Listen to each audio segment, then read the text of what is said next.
Pasukan perlawanan Islam Lebanon Hizbullah masih terus mengintensifkan serangannya terhadap pasukan pendudukan Israel. Hizbullah kembali memamerkan video yang menargetkan situs Jal Al-Alam pada Senin 11 Maret. Serangan itu diklaim mengenai sasaran dan menimbulkan kerugian. Kepulan asap hitam dan kobaran api terlihat membumbung tinggi. Selain itu, mereka juga melancarkan serangan udara dengan 4 serangan di markas pertahanan udara dan rudal di Barakaila. Di waktu yang sama, media militer juga menyebarkan adegan perlawanan Islam yang menargetkan sejumlah pemukiman dan situs milik tentara musuh Israel di wilayah utara Palestina yang diduduki.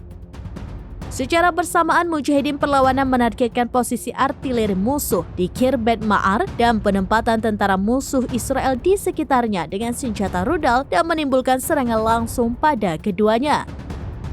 Tidak berhenti sampai di situ saja, perlawanan juga menargetkan situs Al-Samaqah di perbukitan Kaf Shuba di Lebanon dengan senjata rudal. Lalu terakhir, mereka berhasil menargetkan sekelompok tentara musuh Israel yang sedang memasang peralatan spionase baru di lokasi Al-Marj dengan senjata rudal dan mengenai target.